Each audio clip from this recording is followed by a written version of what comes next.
आहे की त्या टोनक्याचाही उद्धार झाला. कोणाच्या मागे जावं हे 4 पायाच्या रेड्याला कळलं. कोणाच्या मागे जावं हे 4 पायाच्या रेड्याला कळलं. पण बरेच बुद्धिजीवी 2 पायाच्या लोकांना अजूनही कळत नाही. ही शोकांतिका तुमच्या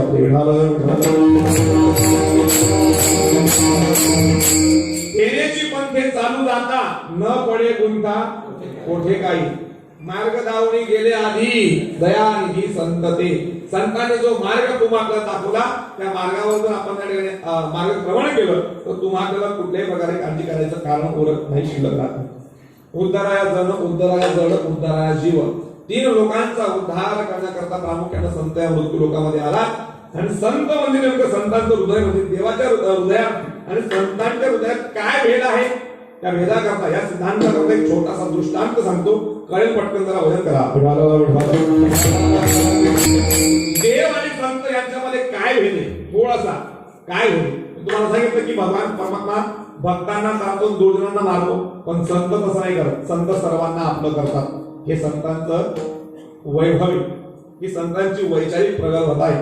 ऐका याच्याकरता एक छोटासा दृष्टांत एकदा झालं. एक संत पदावर पोहोचलेले महात्मा नित्य प्रवासी होते.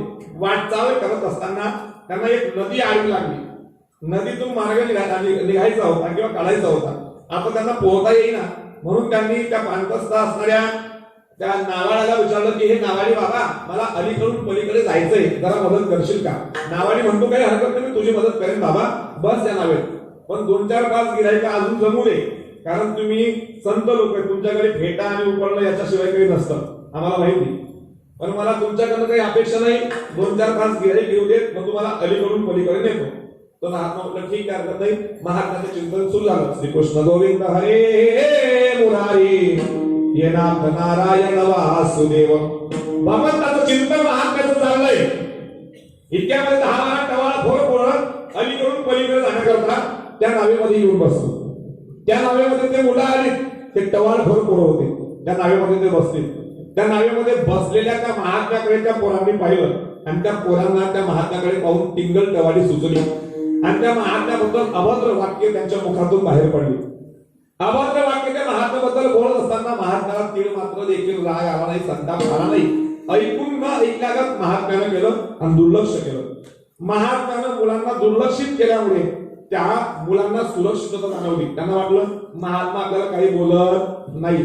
मग महात्मा बोलत नाही म्हणून एकाचं धाडस वाढलं. त्यानं त्या महात्म्याला शिवी दिली. महात्म्याला शिवी दिली तरी महात्म्यानं ऐकून न ऐकल्यागत करत भगवंताचं स्मरण सुरूच ठेवलं. त्या एकाला वाटलं महात्म्याला शिवी दिली, या साधूला शिवी दिली तरी यानं त्याला काही प्रत्युत्तर केलं नाही. मग दुसऱ्याची हिंमत वाढली. त्या दुसऱ्यानं त्या महात्म्याला धक्काबुक्की केली, धक्का दिला.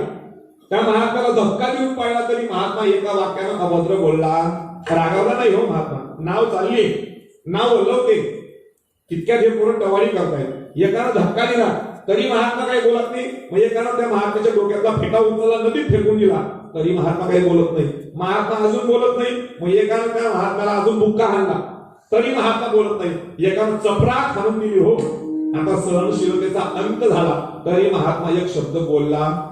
महात्म्याचं बोलणं फक्त देवा संबंधाचंच. श्रीकृष्ण गोविंद हरे मुरारी ये नाथ नारायण वासुदेव. काहीच बोलत नाही. इतक्या भगवंताकडनं हे दृश्य पाहिल्यानंतर राहवल्या गेला नाही. भगवंत म्हणतो माझं गाणे तो माझं सहाय. अरे जो मला त्रास देईल त्याच्या शिशुपालासारखे 100 प्राण मी सहन करेन, पण माझ्या भक्ताला जो त्रास देईल त्याचा एकही अपराध मी सहन करणार नाही. भगवंत त्वरित नावेवर प्रकट झाले. भगवंतानं त्या महात्म्याकडे पाहिलं आणि केविल वाया नजरेनं त्या भगवंतानं त्या महात्म्याला म्हणावं काय म्हणावं तुम्हाला नेमकं. मगापासून मी बोलून बघतोय ते पोरं तुमची टिंगल टवाळी करतात. एकानं शिवी दिली, एकानं धक्का मारला, एकानं बुक्का मारला, एकानं फेटा फेकून दिला, एकानं चपरा करून दिली, तरी तुम्ही त्यांना काही बोलायला तयार नाही. एवढा अपराध सहन करतात कशाला. तुमच्या तपस सामर्थ्यामध्ये एवढी ताकद आहे. तुम्ही नुसती वर दृष्टी जरी त्यांच्यावर केली, नुसता दृष्टी कटाक्ष जरी तुम्ही त्यांच्याकडे टाकला ना तरी त्यांना वेगळ्या सरपणाची गरज पडणार. जणून भस्मसात होतील ते. एवढा अधिकार तुमचा आहे आणि एवढा अधिकार असल्यावरही तुम्ही त्यांना काही प्रत्युत्तर करत नाही, हे बरं नाही. महात्म्यानं त्या भगवंताला उत्तर द्यावं, देवा कशाला एवढ्या कारणाकरता एवढं कष्ट घेतोयस, एवढा तू संताप करतोयस. कशा करता त्यांच्याकरता मी संताप करून, कशा करता त्यांना मी भस्म करून त्यांच्यावर क्रोधित होऊ का म्हणून सांग ना देवा. आता 10 मिनिटापूर्वी त्यांचा माझा काही संबंध नव्हता, नावेत बसल्यावर त्यांचा माझा संबंध आला. अजून 10 मिनिटं नाव पहिलं थडीला पोहोचते तोपर्यंत त्यांच्या माझा संबंध असेल. म्हणजे 20 मिनिटाच्या या कालावधी करता, 20 मिनिटाच्या या त्यांच्या खोडसारपणामुळे मी माझ्या अंतःकरणातली ही वृत्ती जी शांततेची प्रतीक म्हणून निवडलेली आहे ती कशाला घालवू. माझ्यातला हा गुण मी कशा करता यांच्या दोषापायी घालवू. अजिबात नाही. यांच्याकरता मी क्रोधित होणं शक्य नाही. मला त्यांच्याकरता कुठल्याही प्रकारचा क्रोध येत नाही. 10 मिनिटापूर्वी त्यांची माझी काही ओळख नव्हती, काही संबंध नव्हता. अजून 10 मिनिटानंतर त्यांचा माझा काही संबंध राहणार नाही. फक्त 20 मिनिटं त्यांचा अपराध मला सहन करायचा, विषय संपला. देव म्हणे तुमच्याकरता विषय संपला, पण माझ्याकरता हा विषय सुरू झालाय. भगवंत म्हणतात हा माझ्याकरता विषय सुरू झालाय. तुम्ही करा त्यांना माफ, पण मी माफ करणार नाही. सांगा त्यांना मला मारायचंय, मी त्यांना कसं मारू तेवढं तुम्ही मला सांगा, मी त्यांना आताच मारतो. कोण म्हणतोय? परमात्मा म्हणताय. संत म्हणतात कशाला मारायच्या भानगडीत पडताय देवा. अजिबात त्यांना मारणार. आणि तुम्ही नाही सांगत का मी माझ्या योग मायेने काय करायचं करतो. मी तुम्हाला माझ्या योग मायेनं नावाड्याला आणि तुम्हाला 1 मिनिटात पहिलं थडीला पोहोचवतो आणि ह्या सगळ्यांची नाव इथं पार्टी घालतो. काय म्हटले भगवंत? या सगळ्यांना नावे सकट इथं पार्टी घालतो. त्यांची नाव पार्टी घातली की ना रहेगा बास ना बजेगी बासू. त्यांना इथं संपवतो, जलसमाधी देऊन टाकतो. त्या महात्म्याच्या मुखात वाक्य आहे का? देवा एक सांगू तुला, जर तुला पार्टी घालायची असेल तर यांची नाव पार्टी नको घालू, यांची नाव नको पार्टी घालू, यांच्या दुर्बुद्धीचा पालट कर. एकदा का यांची दुर्बुद्धी पार्टी घातल्या गेली उभ्या आयुष्यात या कोणाच्याही महात्म्याच्या नादी लागणार नाही किंवा कोणाच्याही महात्म्याच्या संबंधांना असा अपराध करणार नाही. जर तुला पार्टी घालायची असेल तर यांच्या दुर्बुद्धीचा पालट कर. यांच्या दुर्बुद्धीचा पालन कर म्हणणारे संत होते, यांना सद्बुद्धी प्रदान कर म्हणणारे संत होते. एवढा अपराध जगाचा सहन केल्यावरही संत म्हणतात हे अंतःकरण संतांचे दया क्षमा ज्यांचे अंगी, हे सज्जनांचं किंवा संतांचं हे अंतःकरण आहे. हे संतांचं अंतःकरण आहे. समाजाला जरी आमच्यावर क्रोध राग बनून यावं तरी संतांनी संती सुखे व्हावे पाणी या अपेक्षेनं संतांनी आपलं जीवन घालावं. हा भेद संतांनी भगवंतामध्ये. भगवंत डायरेक्ट संपवतो, पण संत ही अपेक्षा करतात जे कळांची व्यंकटी सांडो तया सत्कर्मी रती वाढो भूता परस्परे पडो मैत्र जीवांचे. असा हा अधिकार संत सर्वांना जवळ करतात. सर्वांना असं काही नाही की संत जात पाहून पात पाहून माणूस पाहून कोणत्या कुळाचा आहे, कोणत्या वर्णाचा आहे, कोणत्या जातीचा आहे, कोणत्या घराण्याचा आहे हा विचार संतांकडे नसतो. संत जात पाहत नाही, संत जात पाहत नाही, संत पाहतात आत. संत जात पाहत नाही, संत पाहतात आत. आत काय आहे याच्यावरून त्याची जात सिद्ध होत असते. कोणत्या कुळात, कोणत्या घराण्यात, कोणत्या जातीत, कोणाच्या पोटी जन्माला आलाय याच्यावरून तुमची कार्यसिद्धी या ठिकाणी सिद्ध होत नाही. लक्षात ठेवा. एखाद्याच्या गरीब कुटुंबात जरी तुम्ही जन्माला आला असाल पण तुमचं कार्य जर एखाद्या मोठ्या महात्म्या श्रीमंतापेक्षा मोठं असलं तर तुम्ही या ठिकाणी परिस्थिती जरी गरीब असतात तरी तुम्ही उच्च पदावर जाऊन पोहोचतात. हा तुमचा अधिकार आहे. तुमच्या कार्यावरून तुमची या जगामध्ये प्रसिद्धी होत असते. तुमच्या कार्यावरून तुमची सिद्धता या जगामध्ये सिद्ध होत असते. ध्यानात ठेवा. म्हणून कार्याला फार महत्व आहे. डॉक्टर बाबासाहेब आंबेडकरांचं एक वाक्य, कदाचित तुमचा आपला जन्म एका गरीब कुटुंबामध्ये व्हावा हे तुमचं आपलं दुर्भाग्य आहे आपण असं म्हणतो, पण तो दोष आपला नाही. गरीब घराण्यात जन्माला येणं हा दोष नाही, हा दोष आपला नाही. पण गरीब कुटुंबात जन्माला आल्यावर मरतानाही गरीब म्हणूनच मरणं हा दोष आपला आहे. कार्य असं करा की मरताना एक एक एक विशिष्ट प्रकारची श्रीमंती आपल्याला प्राप्त झाली पाहिजे. म्हणून संत जात नाही पाहत, संत आत पाहतात. तुम्हाला एक छोटस उदाहरण डोळ्यावर ठेवतो, लक्ष द्या. ग्लास, एक ग्लास, काचेचा ग्लास, काचेचा ग्लास. त्या काचेच्या ग्लास मध्ये जर पाणी भरलं तर तो ग्लास कशाचा झाला? पाण्याचा. दूध भरलं तर दुधाचा, दही भरलं तर ताक भरलं तर ताकाचा, भाजी भरली तर भाजीचा, आणि नकोटी भरली तर ग्लास काचेचा आहे पण त्याच्यात काय आहे त्याच्यावरून त्या ग्लासचा क्लास ठरत असतो. तसं हे काचेचा ग्लास आहे, हे काय आहे?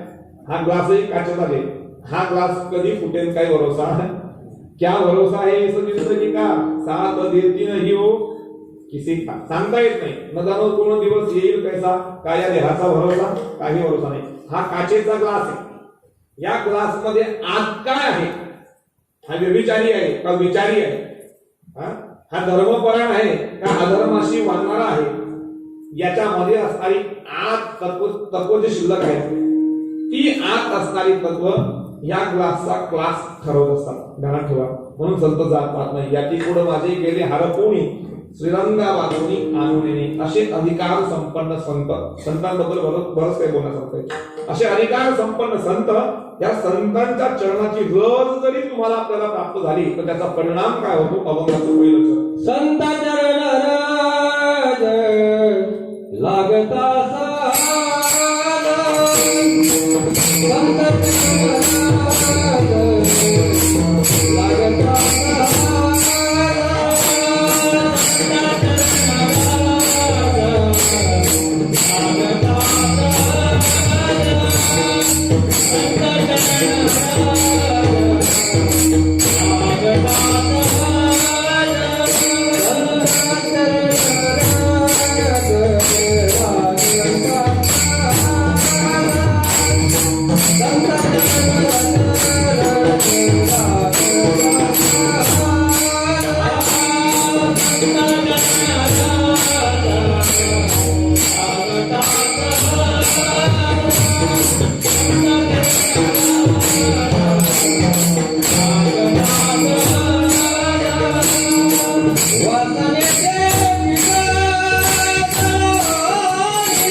संत चरण रज लागता सहज. संतांच्या चरणाची रज सहज जरी तुम्हाला स्पर्शित झाली तर त्याचा परिणाम काय होतो, वासनेचे बीज जळून जाय. एवढा अधिकार संत चरण रजामध्ये आहे. संत चरण रजाचा अधिकार काय आहे हे सांगण्याकरता, हा सिद्धांत पटवून देण्याकरता अनेक दृष्टांत आणि अनेक पुरावे मला तुमच्याकडे ठेवता येतील. जरा वजन करा. चालक मालक पालक अखिल कोण ब्रह्मांड नायक हा देखील संत चरण रजाची अपेक्षा करतो. देव इच्छी रज चरणीची माती धावत चालती मागे मागे. जगाचा बाप ही संत चरण रजाची अपेक्षा. जगाचा चालक मालक पालक अखिल कोण ब्रह्मांड नायक देखील संत चरण रजाची अपेक्षा करतो. तत्संबंधाचा पुरावा मला तुमच्याकडे भरपूर असे ठेवता येतील का. एकदा झालं देवाचं डोकं द्वारकेत दुखायला लागलं. देवाचं डोकं दुखतंय म्हटल्यानंतर नारदाने देवाला प्रश्न केला, देवा तुमचं डोकं दुखतं बंद कसं काय होईल. देव म्हणताय बघ, जर मला एखाद्या भक्ताच्या पायाची माती भेटली आणि ती जर माझ्या डोक्याला लावली तर माझं डोकं दुखणं बंद व्हायचं. पण नारदाने देवाला प्रत्युत्तर केलं. नारद म्हणताय, देवा कोणता मूर्ख भक्त त्याच्या पायाची माती तुझ्या डोक्याला लावायला देऊ, आपण तरी देऊ का. आपल्या पायाची माती देवाच्या डोक्याला लावायला देऊ का आपण. अजिबात. आपण भक्तय का तेवढे, त्याचा आत्मविश्वास करा नाही का. नारद म्हणे तू जाऊन तर बघ. नारद त्रिभुवनात हिंडला पण कोणीही देवाच्या डोक्याला लावायला माती दिली. देवानं ती अपेक्षा केली पण कोणीच पूर्ण नाही केली. नारदजी हताश होऊन परत आले. देवा एका नाही दिली. मग नारदा तू गोकुळामध्ये गेला होतास का.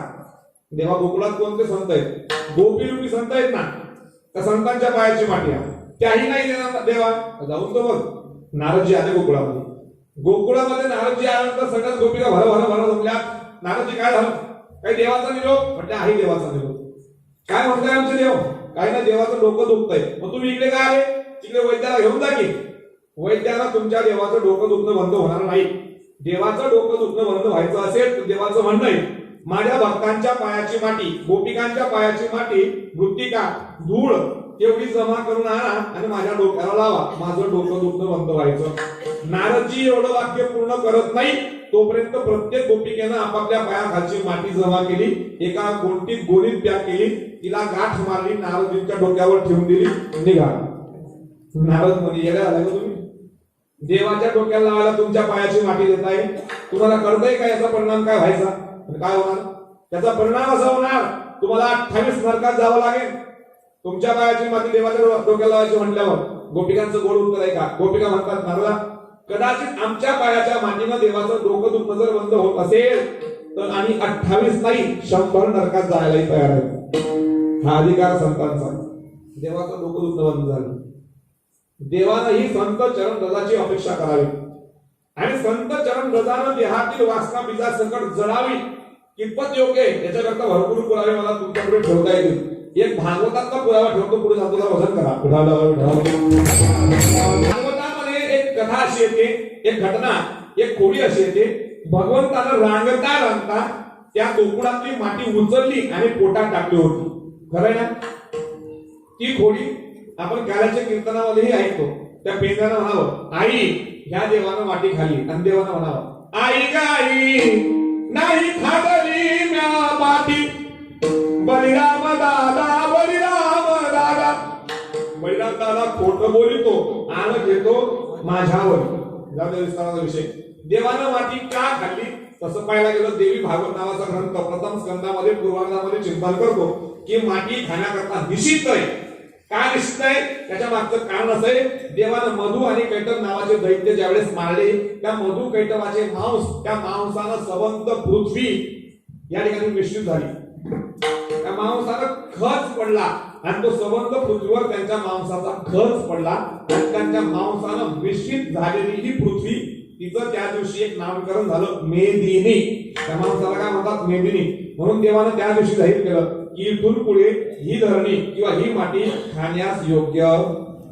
जर ही खाण्याकरता निषिद्ध आहे तरी आम्ही मुलतांची माती पोट भरून खातो. तुमच्याकडे खात नसतील पण आमच्याकडे खाता मुलतांची माती. तुम्ही पाहिलं नसेल 16 दिवसाविषयी. मग देवानं माती का खावी? ह्याच्या मागचं कारण असं आहे, देवाला चतुर्दशीच्या दिवशी मारायला आलेली एक राक्षसी, तिचं नाव होतं पुतना. पुतना हा तिच्या मुखाचा शब्द आहे, पण वेदांमध्ये तिचं नाव आलंय खैसी.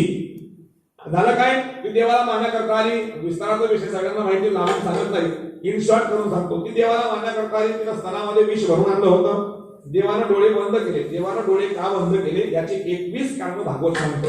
आता मला वेळ नाही, आता मला वेळ फक्त शेष आणि शिल्लक अर्धा तास आहे. मला 11:15ची वेळ दिली आहे, त्याच्या पुढे मी जाणार नाही. त्याच्या पुढे मी जाणार नाही कारण त्याच्या पुढे आम्हाला पुढे जायचं असेल. खाली कोण कीर्तनकाराने वेळेच्या पुढे का जाऊ नये त्याच्या मागचं कारण आहे, रोग होईल एवढं खाऊ नये. रोग होईल एवढं. काही लोकांना फुकटचं भेटलं की खायला हायगाई नसते. उचल गोया दाम नया आमच्याकडचे म्हण. श्री गुरुचंद्र महाराज कधी कधी विरोधात म्हणतात, काही लोक फुकटाचं एवढं खातात म्हटले, त्याचं तोंड जर आ केलं तर आपल्या डोळ्याला त्यांच्या घशातलं अन्न दिसतं. एवढं रोग होईल एवढं खाऊ नये. कदाचित आत्महत्या करावी लागेल एवढा मोठा व्यवहारही करू नये. आणि लोक कीर्तनातून बोर होऊन घरी जातील एवढंही कीर्तनकारांना कीर्तन लाभवू नये. ही परंपरा आहे, कीर्तनाची परंपरा. त्याला काय करत नाही. मग भगवान परमात्म्याने डोळे का बंद केले याची 21 कारणं भागवत सांगतो. मी एकच सांगतो, बाकीचं सांगायला वेळ नाही. देव म्हणताय, मी या गोकुळामध्ये दही दूध तूप ताक रोटी खायला आलोय आणि ही बया मला पहिलेच आता विष पालायला आली. मी विष घेऊ शकत नाही, यातून छोट्या स्वरूपात आहे. विष कोण घेत आहे? जो कैलासावर बसलाय. कैलाश के निवासी नमो बार हबार हो आयो शरण तिहारी भोले तार तार तू. त्या कैलाशीच्या राजाला भगवान शिवजींना निष्कॉल करण्याकरता देवानं डोळे बंद केले. 21 कारणे जाऊ दे. मग देवानं पुतना पिऊन टाकली. पुतना पिऊन टाकली म्हणजे ही पुतना नेमकी कोण? आध्यात्मिक भागवत म्हणतं ही पुतना दुसरी तिसरी कोणी नसून मूर्तिमंत वासना होती. काय होती? वासना. वासना देवाला गिळंकृत केली आणि ज्यावेळेस तिचे पंचप्राण खेचल्या जाऊ लागले, तिच्या मुखातून शब्द बाहेर पडला, पूतना. पूतना हा तिच्या मुखातला शब्द आहे. पू म्हणजे पुत्र, पु म्हणजे बाळ, पु म्हणजे मुलगा आणि तन म्हणजे शरीर. हे बाळा, हे मुला, हे पुत्रा, माझ्या शरीराला सोड, असा त्या पुतना शब्दाचा अर्थ आहे.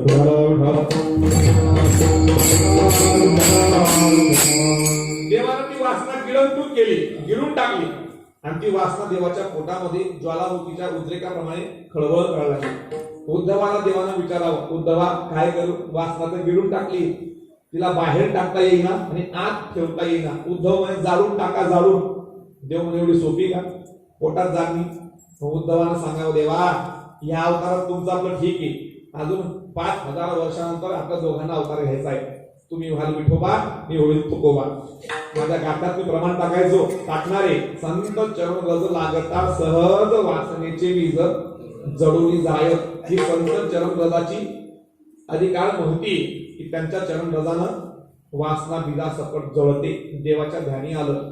देवानं त्या गोकुळ भूमीतल्या गोपी रूपी संतांच्या पायाची माती, गोकुळ भूमीच्या गोपी रूपी संतांच्या पायाची मृत्तिका उचलली आणि पोटात टाकली, जेणेकरून पोटामध्ये गेलेली वासना बिजा सकट जळावी आणि ती जळली. वासनेचे बीज जळून जाय. देहातील वासना जाणण्याकरता भगवान परमात्म्याला देखील संत चरण रजाची या ठिकाणी अभिलाषा झाली किंवा भगवंताला ती प्राप्त करून घेतली. म्हणून संत चरण रज लागता सहज वासनेचे बीज जळून जाय. अजून दृष्टांत देता येतील आपल्याला, पण आपला आता वेळ पुढे जातोय. म्हणून या ठिकाणी तुकोबाला म्हणतात की जोपर्यंत देहामध्ये वासना शेष शिल्लक आहे तोपर्यंत परमात्मा तुमच्या मुखात अंतरात्म्यात किंवा हृदयस्थ अंतःकरणामध्ये वसत नाही. त्याच्याकरता वासना बाद करावी लागते आणि वासना घालवण्याकरता ती बिजा सकट जाळावी लागते. बघा तुकोबांनी फार सुंदर शब्द योजन या ठिकाणी केलेले आहे. त्यांची वैचारिक प्रगल्भता, त्याबद्दल आपण जास्त बोलू शकत नाही. त्यांची वैचारिक प्रगल्भता केवढी मोठी ऐका. तुकोबा काय बोलत आहेत, संत चरण रज लागता सहज वासनेचे बीज जळून जाय. ज्या गाठ्यामध्ये तुकोबाला वासनेचे बीज जळून जाय म्हणतात त्याच गाठ्यामध्ये तुकोबाई असे म्हणतात, देवा पूर्वावी. अलीकडे असं म्हणतात, देवाची एक वारी उभा क्षण भरी केणे मुक्तीचारी. आणि पलीकडे हरिपाठ पूर्ण होत नाही तोवर असंही म्हणतात, रिकामा अर्धगडी राहू नको. मग काय खरं हे विचारा संतांना, हे विचारा कीर्तनकारांना.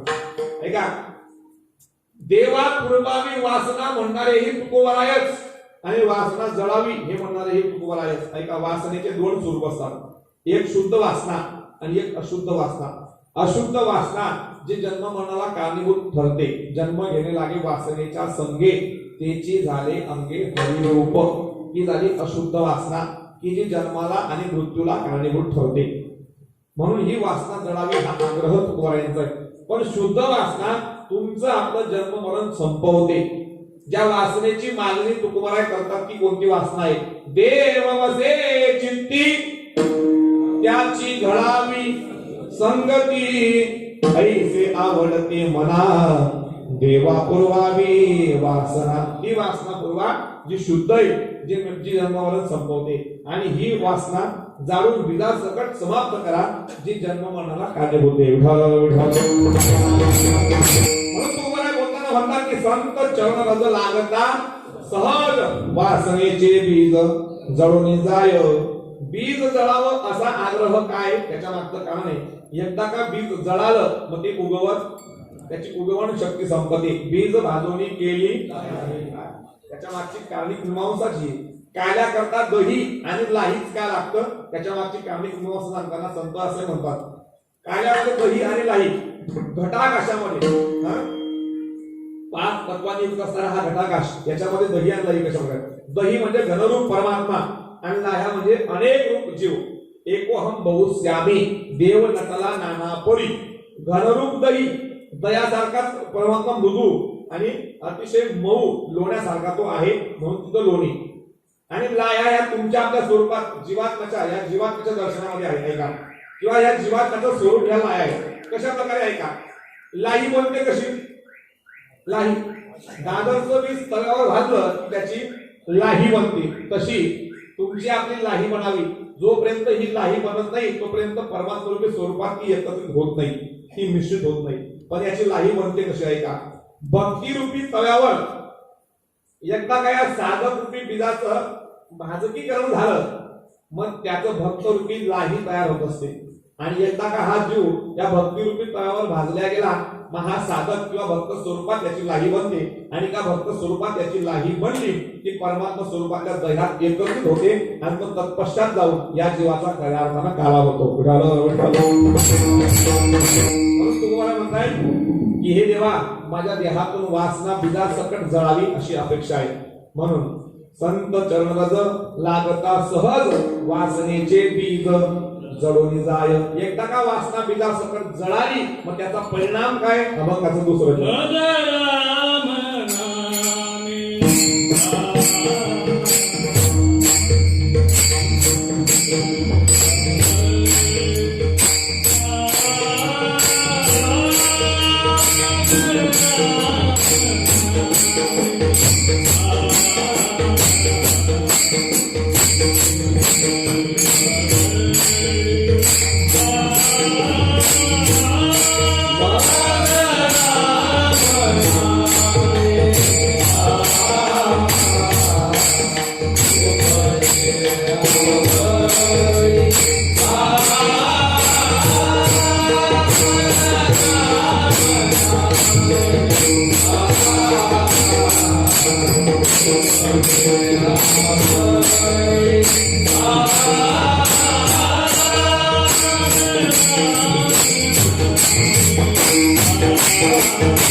तुम्हाला बोलतात की ज्या दिवशी देहातून वासना बिजा सकट जळाली, इथून पुढे मग रामण आम्ही उपजे आवडी सुख घडो घडी वाढो लागे.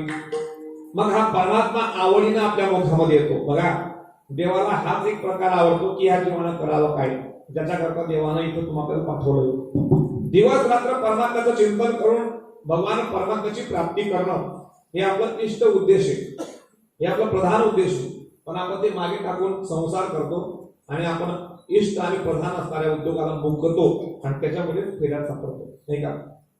संत म्हणतात म्हणजे परमात्म्याच्या स्मरणात ही आवड जन्माला यावी, याच्याकरता हातून वासना बिजा सकट जावी असा आग्रह तुकोबांचा आहे. परमात्म्याच्या नामात आवड जन्माला येते. परमात्म्याचं नामचिंतन करणं हा व्यवहार हा भक्ताचा आहेच. आवडे देवाची तो एक प्रकार नामाचा उच्चार नक्कीच, पण ते नाम कसं असावं तर ते आवडीनं असावं. आवडीने भावे हरिनाम घेसी तुझी चिंता त्यासी सर्व आहे. भगवंताच्या भक्तीमध्ये स्थित असताना, भगवंताची भक्ती करत असताना आवड, भाव आणि प्रेम या तीन गोष्टी एकत्रित आल्याशिवाय भगवंताची प्राप्ती होत नाही. आवड असल्याशिवाय सवड भेटतच नाही. म्हणून आवडीचा परमार्थ असावा. सवडीचा होतो. पण जर आवडीचा नसला तर सवडीचा होत नाही. आवडीचा परमार्थ ढळत नाही आणि बडजोबरीचा परमार्थ टिकत नाही आणि आवडीचा परमार्थ ढळत नाही. बघा, आवडीचा परमार्थ कोणाच्या समोर भरपूर उदाहरणं तुमच्याकडे ठेवता येते. चोकोबाईंचं उदाहरण पहा. चोकोबाची बहीण झाला शारंभर. पत्नीच्या बाळातपणाची वेळ जवळ आली. जायचं होतं बहिणीला बोलवायला, पण पंढरीचे वारकरी पाहिले, पंढरीकडे निघून गेले. आवडीचा परमार्थ होता. जगाच्या बापाला दया आली. जगदीश्वरानं विचार करावा, जर माझा भक्त माझ्याकडे येतोय बायकोला एवढ्या संकट काळामध्ये टाकून, तर माझं कर्तव्य आहे की माझ्या भक्ताच्या बायकोचं बाळांतर करणं.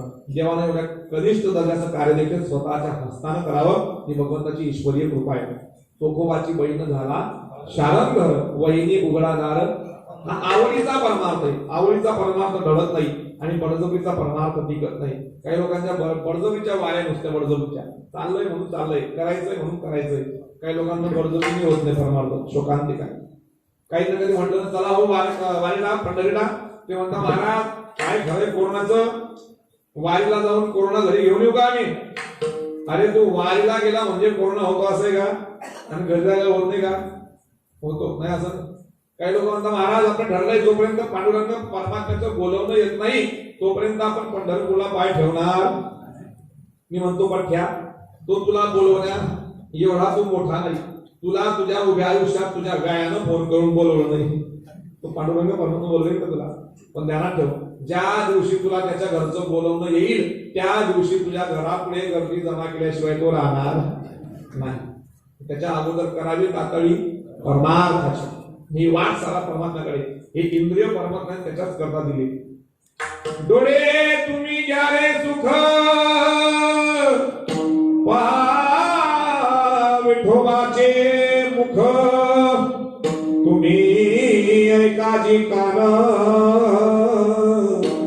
माझ्या विठोबाचे. याचा करता परमेश्वरानं ऐकभूत नरदेह तुम्हा आपल्याला दिलाय. म्हणून हा परमात्मा आवडीनं यावा याच्याकरता वासना समूळ बाद झाली. एकदा का ही वासना समूळ बाद झाली, महा परमात्मा याचं नाम आवडीनं मुखात येतं. मग राम नामे उपजे आवडी. शबरी मैयाकडे परमात्मा स्वतःहून गेला. परमात्माने पत्र पाठवलं शबरी मैयानं की माझ्या घरी ये म्हणून. फक्त मातंग ऋषीने म्हटलं होतं, शबरी एक दिवस तुझी पुटी आणि तुला धन्य करण्याकरता जगाचा चालक मालक पालक नक्की येईल, नक्की येईल. बस देहामध्ये काम नव्हता म्हणून रामाला स्वतःहून जावं लागलं. काम नाही झालो काही रिकामा. जगाचा बाप स्वतःहून गेला. फक्त वाट पाहणं एवढाच उद्योग तिच्याकडे होता. ती फक्त एवढंच म्हणायची, जब मेरे राम जी का आवन होगा, शबरी की कुटियों का पावन होगा, आएंगे रघुराई तो मैं आसन पर बिठाऊंगी, मीठे मीठे बेर अपने हाथों से खिलाऊंगी, साथ साथ लक्ष्मण का दर्शन होगा, शबरी की कुटियों का पावन होगा. जगाचा चालक मालक पालक स्वतःहून जाता झाला. त्याचं कारण जर काही असेल तर परमात्मा संबंधाची असणारी आवड आणि ती हातून निघालेली वासना. बस याच्यामुळे परमात्मा स्वतःहून गेला. ऐका महिमा आवडीची, मोरे खाय भिल्लिनीची, दुर्योधन को त्यागो मेवा, किहो विदुरधर शात कलेवा. असा असणारा तो परमात्मा आहे. जातो फक्त आवड असावी आणि ते परमात्म्याचं नाम आवडीनं असावं. मग त्याने एकदा का परमात्म्याचं नाम आवडीनं मुखात आलं त्याचा परिणाम काय होतो? सुख घडोघडी वाढू लागे.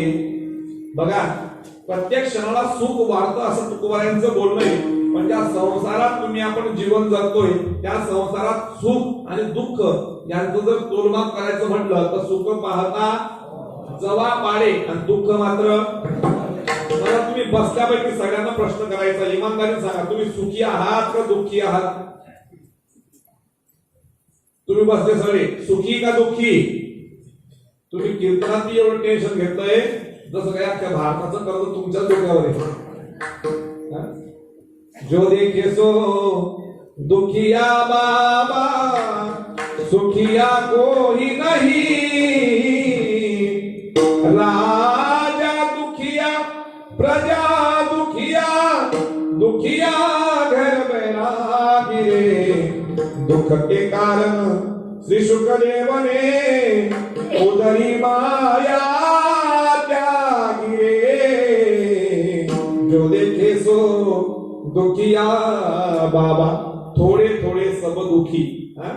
कोण कशानं दुःखी होईल सांगता येत नाही. काही लोकांचे लग्न जमत नाही म्हणून दुःखी, काही लोक म्हणतात लग्न कुठून केलं गेलं म्हणून दुःखी. दुःखाचे प्रकार बदलले. मला जास्त विस्तार नांबवायचं नाही. संसार दुःख मुळ चहूकडे किंगळ विश्रांती नाही कोठे राखून दिवस किंवा दुःख बांधवडी कितीतरी प्रमाणात तुमच्यापुढे ठेवता येते. एकंदरीत दुःखामध्ये जीवन जगणारे तुम्ही आपण सुखाची आत्यंतिक प्राप्ती होते असं तुकोबारा धाडसानं कसं बोलतात त्याचं कारण आहे. ज्याचं नाम मुखामध्ये आवडीनं येतं तो परमात्मा कसा आहे तर स्वरूपाचं चिंतन करायचं म्हटलं तर संतच पुरावे देतात. सर्व सुखाचे आगर बापर कुमा देवीवर सर्व सुखाचे आगर म्हणे नर हरी सोनार सर्व सुखाचे आगर जणी म्हणे शरण धर सर्व सुखाचे आगर तो हा उभा विटेवर सर्व सुखाचे आगर म्हणे मुक्ताई सुंदर किंवा सुखरूप ऐसा दुजा कोणी सांगा माझ्या पांडुरंगा सारी खातो. जगाच्या पाठीवर त्याच्यासारखा सुखरूप कोणीच नाही आणि तो परमात्मा आपल्या भक्ताला आपल्या सारी खा करतो यात काही मात्र शंका नाही. फक्त त्याच्याकरता एक छोटीशी अट आहे. अविनाश करी आपुलिया ऐसे आपल्यासारखं करतो पण त्याच्याकरता लाभी म्हणा पिसे त्याच्या नावाचा छंद त्याच्या नावाचं पिसं वेळ लागलं पाहिजे. ध्यानात ठेवा.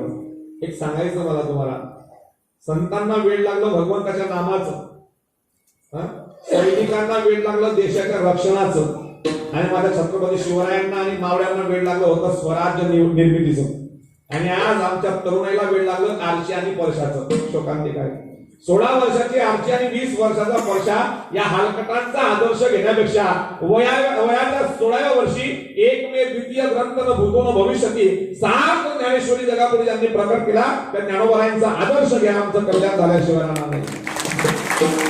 अरे 16 वर्षाची आरची आणि 20 वर्षाचा परशा या हलकटांचा आदर्श घेण्यापेक्षा वयाच्या 16व्या वर्षी बोटावर मोजण्या एवढे मावळे संघटित केले आणि रोडेश्वराच्या मंदिरावरती जाऊन स्वराज्याची प्रतिज्ञा केली. त्या राजे शिवछत्रपती शिवरायांचा आदर्श घ्या. आमचं कल्याण झाल्याशिवाय राहणार नाही.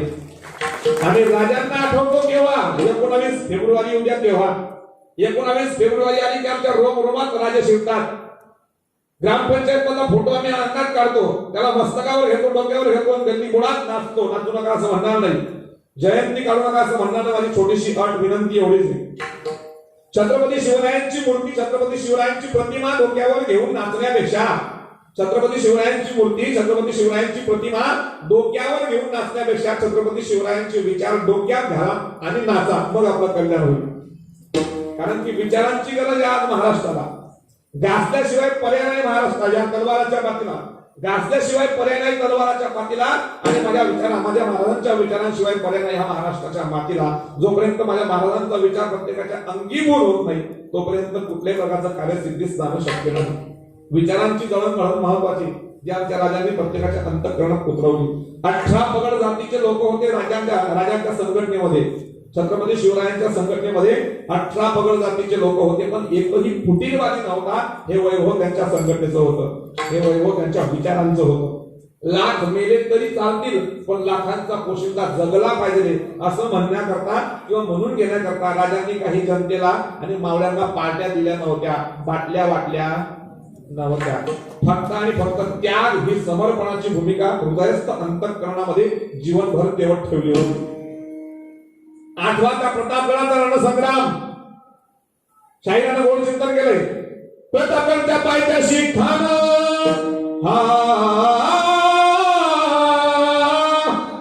फार मोठा गोड विषय तो. आपला वेळ संपला 10 मिनिटं शिल्लक आहे. प्रतापगडाच्या रणसंग्रामाच्या वेळची कथा आहे. फार गोड चिंतनिक आहे.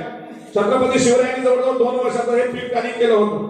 त्या अफजल खानाचा 32 तासाचा बोकडा आपल्याकडे अंमलात आणण्याकरता. अफजल खान आला नव्हता. त्याला आणलं गेलं होतं शिवरायांकडे. ही त्यांची युद्धनीती होती.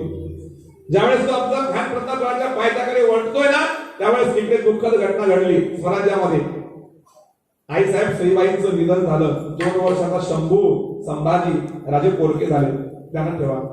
छत्रपती शिवराय प्रतापगडाच्या रणबंधनाच्या वेळेस त्या प्रतापगडाच्या पायथ्याशी असताना स्वतःची पत्नी मेली, 2 वर्षाचा मुलगा अनाथ झालाय आई विना, सांत्वन करायला देखील घरी गेला नाही आणि अंत्ययात्रा करायला देखील छत्रपती शिवराय परत आले नाही. पराक्रमाचे गड किल्ले जर काबीज करायचे असतील ना तर सह्याद्रीच्या घाटावरून परत येता येत नाही आणि येऊ नये. सह्याद्रीच्या घाटावरून जे परत येत नाही तेच पराक्रमाचे गड किल्ले हस्तकाबीज करतात, यात काही मात्र शंका नाही. एक सांगेन आमच्या मावड्यांना, एक शेवटचं सांगेन आमच्या मावड्यांना, छत्रपती शिवरायांची प्रतिमा, छत्रपती शिवरायांचं नाव आमच्या गाड्यांवरती रेखाटतो, टाकतो. मी टाकू नका असं म्हणणार नाही, मी याच्या पुढच्या मताच आहे. तुम्ही छत्रपती शिवरायांचं नाव लहान असेल तर मोठं करून टाका, मी या मताच आहे. छत्रपती शिवरायांची प्रतिमा लहान असेल तर मोठी करून टाका, मी या मताच आहे. फक्त ज्यांनी छत्रपती शिवरायांची प्रतिमा आणि छत्रपती शिवरायांचं नाव आपल्या गाडीवरती टाकलं त्यांची ती गाडी उभ्या आयुष्यात बिअर बार आणि भाज्यावरती जमा होऊ नका म्हणजे झालं. छत्रपती शिवरायांचं नाव टाकलं संध्याकाळी खाटकीच्या दुकानासमोर आणि बिअर बार समोर जमा होत असेल ना तर राजांनाही दुःख झाल्याशिवाय राहणार नाही. एखाद्या मार्गाला, एखाद्या प्रशस्त मार्गाला माझ्या महाराजांचं नाव देऊ नका, कदाचित काही गरज नाही. एखाद्या महामार्गाला राजांचं नाव देऊ नका, महाद्वाराला राजांचं नाव देऊ नका, पण माझ्या राजांनी जो मार्ग दाखवला त्या मार्गावर चालल्याशिवाय राहू नका, कल्याण होईल. बाकी काही अपेक्षा नाही. बस एवढंच माझं म्हणणं आहे. म्हणून या ठिकाणी वेळ लावणं महत्वाचं आहे. संतांना वेळ लागला भगवंताच्या नामाचं, त्याचा परिणाम अविनाश करी आपुल्या ऐसे. तो परमात्मा सुखरूप आहे म्हणून तो भक्ताला सुखरूप करतो. सुख घडोघडी वाढू लागे. आणि एकदा का हा साधक या परिपक्व दशेवर येऊन पोहोचला तो भक्तीच्या प्रथमावस्थेत चढतो. ती भक्तीची प्रथमावस्था कोणती? कंठी प्रेम दाटे, नयनी नीर लोटे, हृदयी प्रगटे रामरूप. तिसऱ्या शब्दातून तू कोणा बोलले, ही भक्तीची पहिली अवस्था आहे. बस एवढा सिद्धांत मला तुमच्यापर्यंत पोहोचवायचा आहे आणि सेवा समाप्त करायची. कंठ सद्गदित होणं आणि डोळ्यातून पाणी येणं ही भक्तीची पहिली. पण देवा करता, परिवारा करता, प्रपंचा करता नाही. परिवार आणि प्रपंचा करता रडणारे भरपूर आहेत, पण देवा करता रडणारे कमी आहेत. भगवंत म्हणतो, तू एक बार अपनी आंख से मेरे लिए आंसू बहा के तो देख, तू एक बार अपने आंख से आंसू बहा के तो देख मेरे लिए, तेरे झोली में खुशियों के भंडार न भर दूं तो कहना. भगवंताचा नियम. परमात्मा कहे 10 कदम मेरे दरबार की ओर आगे बढ़ के तो देख, तेरे आपातकाल में, तेरे दुख के घड़ी में तेरे लिए मैं 1,00,000 कदम आगे न बढ़ूं तो कहना. परमात्मा कहे तू 1 रुपया मेरे दरबार में, मेरे सत्कार में खर्च करके तो देख, मैं तेरे झोली में कुबेर के भंडार न भर दूं तो कहना. परमात्मा कहे एक बार जिस प्रकार से तूने अपने परिवार को अपनाया है ठीक उसी प्रकार से मुझे अपना के तो देख, मैं सारे जहां को तेरा न कर दूं तो कहना. हा भगवंताचा नियम. एकदा भगवंताला आपलं करा, भगवंत सगळ्या जगाला आपलं करून टाकतो. हे वैभव माझ्या देवाचं. ही भक्तीची पहिली अवस्था आहे. कंठी प्रेम दाटे, नयनी नीर लोटे. ज्या दिवशी तुम्हाला देवाकडे जावं वाटतं, देवाकडे पाहावं वाटतं, देवाचं नाव घ्यावं वाटतं, देवाच्या करता तुम्हाला 4 पावलं घरातून बाहेर टाकावे वाटतात, देवाला पाहिल्यावर तुमचा कंठ सद्गदित होतो, डोळ्यातून पाणी बाहेर येतं. समजायचं आज आपण भक्तीच्या पहिल्या पायरीवर चढलोय. ही भक्तीची पहिली पायरी. मग भक्तीची अंतिम पायरी कोणती म्हटलं जाऊ दे तिकडे. भक्तीची अंतिम दशा, अंतिम पायरी असं बोलते. पहिल्या पायरीवर तुम्हाला देवाकडे जावं लागतं, देवाकडे जावं लागतं, देवाचं नाव घ्यावं लागतं, देवाला पाहिल्यावर तुमच्या डोळ्यात पाणी यावं लागतं. पण भक्तीच्या शेवटच्या पायरीवर तुम्हाला देवाकडे जायचं काम नाही, तुमच्या डोळ्यात पाणी यायचं कारण नाही आणि तुम्हाला देवाचं नाव घ्यायची गरज नाही. भक्तीच्या अंतिम दशेत चढल्यावर तो परमात्मा तुमच्याकडे येतो, तो परमात्मा तुमचं नाव घेतो आणि तो परमात्मा तुम्हाला पाहून सद्गदित स्वतःचा कंठ करतो, डोळ्यातून अश्रुधारा बाहेर पडतो. ही भक्तीची अंतिम अवस्था आहे. देव म्हणे रुक्मिणी हा एकच योगी देखील नयनी. ही भक्तीची अंतिम अवस्था माझ्या संतांनी गाठली. ही भक्तीची अंतिम अवस्था आहे. भक्तीची ही अवस्था एका वाक्यात, एका प्रमाणात दोघांना बसवलं संतांनी, तुकोबायांनी. भक्तांनाही बसवलं आणि देवांनाही बसवलं. कंठी प्रेम दाटे, नयनी नीर लोटे. या प्रसंगाचा विचार गोकुळातला आहे. गोकुळ सोडून परमात्मा ज्यावेळेस या मथुरेकडे निघून गेले होते आणि काही काळानं त्या उद्धवाला झालेला अहंकार ज्ञानाचा तो गलित गात्र करण्याकरता ज्यावेळेस त्यांना गोकुळामध्ये पाठवलं होतं, गोकुळामध्ये उद्धवजी काही महिने राहिले आणि परतीचा प्रवास गाठताना उद्धवजी गोपिकांना म्हणतायत, गोपिकांनो पहिल्या दिवशी आलो, देवाचा निरोप घेऊन आलो होतो, आता मी जातोय, तुमचा निरोप देवाला द्यायचा आहे, काही निरोप आहे का तुमच्याकडे? मग गोपिकांचा कंठ सद्गदित झाला, देवाला निरोप द्यायचा आहे. डोळ्यातून पाणी बाहेर आलं. कंठी प्रेम दाटे, नयनी निरलोटे. आणि एक एक गोपी आपल्या भाषेत देवाला निरोप देते त्या उद्धवाकडे. ऐका, गोपी म्हणते, सुन प्यारे उद्धव जी मथुरा को जाना, कन्हैया को मेरा संदेशा सुनाना। कंठ संस्कृतीच्या डोळ्यात पाणी आहे. अच्छा नहीं किया मोहन दिल को दुखाना, कन्हैया को मेरा संदेशा सुनाना। काही को कान्हा तूने प्रीत लगाई, प्रीत लगाई तूने क्यों भी छड़ाई। मथुरा के कुब्जा में ऐसा क्या लुभाया, जो मैं मेरा वादा तुझको याद न आया। अच्छा नहीं किया मोहन दिल को दुखाना, कन्हैया को मेरा संदेशा सुनाना। हा भाव गोपिकांचा आहे. कंठी प्रेम दाटे, नयनी नीर लोटे, मग हृदयी प्रगटे रामरूप. तुकोबरा बोलतायत हे साधन आहे, तुमच्या आपल्या भगवत प्राप्ती करतायत.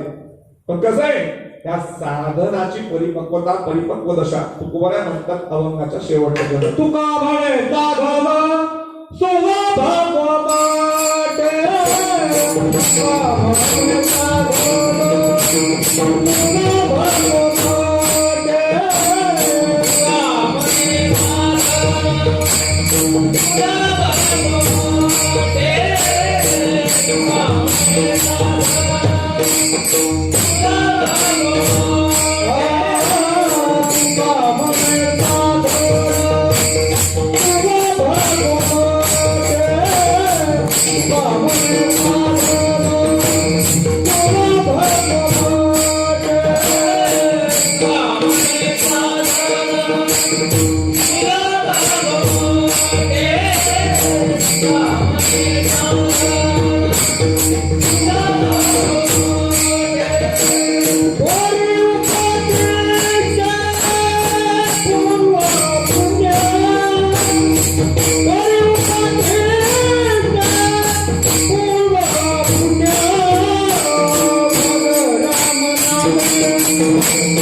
तुका म्हणे साधन सुलभ गोमटे, परी उपतिष्ठे पूर्व पुण्य, मग राम नामे उपजे आवडी, सुख घडोघडी वाढ लागे. हे साधन सुलभ सोपं गोमटय, पण याच्याकरता जीवनामध्ये पूर्व पुण्य असावं लागतं. कारण तेव्हा पूर्व पुण्याशिवाय जमत नाही. तुका म्हणे होता ठेवा तो या भावा, बहुधा सुकृतांची जोडी म्हणून विठ्ठली, पूर्व पुण्य जरी होय अनुकूळ, अंतराय मूळ रूपजे येते. पूर्वजन्मी आम्ही बहुपुण्य केले, त्याशिवाय हे जमत नाही. म्हणून तुकोबरा बोलतात. तुका म्हणे साधन जरी सोपं सुलभ गोमट असलं, किंवा तुकोबरा अजून म्हणतात तुका म्हणे सोपे आहे सर्व होणी नक्कीच, पण शहाणा तो धनी इथं हा शहाणा कोणता? संसारातला नाही. संसारातला शहाणा बी काही कामचा नाही, दीड शहाणा बी काही कामचा. हा परमार्थातला शहाणा महत्वाचा आहे. तुकोबारा बोलतात हा परमार्थ शहाणा तो धनी खरा महत्वाचा आहे. पण तुका म्हणे साधन सुलभ गोमटे परी उपत्तिष्ठे पूर्वपुण्य मग राम नामे उपजे आवडी सुख रडो घडी वाढू लागे झालेली सेवा भगवत चरणारविंदी सेवा समर्पित करतो. वाणीच्या दोषातून काही अभद्र बोलल्या गेलं असेल, कोणाच्या वर्णाला झोंबेल असं बोलल्या गेलं असेल, तुमचा अजांत मला समजा करा. तुमच्या भागातला माझा पहिलाच प्रसंग आहे. हरिभक्तपरायण आमचे यशोगुरुबंधू मंगेश दादा महाराज भोईर यांच्या माध्यमातून यांच्या प्रेमास्तव त्यांच्या आग्रहास्तव माझं इतक्या लांब येणं झालं. त्या माध्यमातून तुम्हाला सगळ्या सज्जन मात्या पित्यांच्या दर्शनाचा योग झाला. येण्याकरता बऱ्याचशा अडचणी आल्या, परंतु सगळ्या अडचणींना तोंड देऊन भगवंतानी पर्यंत बोलणं हे खऱ्या अर्थानं माझं परम भाग्य आहे. आज तुमच्या गावात येणं झालं असतं का नसतं हे माझं मला काही खंडित ठेव. तुमच्या गावाच्या या परंपरेला कुठंच खंडना होणार नाही यात काही मात्र शंका नाही. अखंडित तुमच्या गावाची ही परंपरा अविरतपणे अव्याहतपणे वाहत राहील यात काही मात्र शंका नाही. त्या संतांच्या कृपा आशीर्वादाने ही परंपरा तुमच्या आपल्या गावापर्यंत वाहत चालली. तर संतांचं आपण प्रेमाने भजन करूयात आहे का? खऱ्या अर्थानं दादांची मनस्वी आभार व्यक्त करतो. तसं आभार व्यक्त करून ऋणातून मुक्त व्हायचं असतं, मला ते पटत नाही. पण या ठिकाणी औपचारिकता म्हणून पण लक्ष द्या, खऱ्या अर्थानं एक वैचारिक समन्वय त्यांचा माझा आहे आणि बऱ्याचदा त्यांचा आमचा फोन होत असतो. त्या माध्यमातून त्यांनी मला आग्रहाचं आमंत्रण दिलं आणि खऱ्या अर्थानं मी माझ्या जीवनाला धन्यवाद समजतो की खऱ्या अर्थाने एवढ्या सुंदर नियोजनामध्ये एवढ्या सुंदर भव्य दिव्य मंदिरासमोर तुकोबारायांच्या समोर बाळकृष्णांच्या समोर पांडुरंगाच्या समोर आणि या साऱ्या महाराज मंडळींच्या समोर मला सेवा करायची संधी तुम्ही दिली. खऱ्या अर्थानं तुमचा मी उपकारी ऋणी आहोत त्यात काही मात्र शंका नाही. परमात्मा तुम्हा सगळ्यांना आपणा सगळ्यांना परमात्मा उदंड निरोगी असं दीर्घायू प्रदान करो, आध्यात्मिक जीवन प्रदान करो ही ईश गणी प्रार्थना करतो आणि तो थांबतो. सर्वांनी माझ्या मागे गोड भजन करा. मुक्ताबाई मुक्ताबाई आदिशक्ती मुक्ताबाई मुक्ताबाई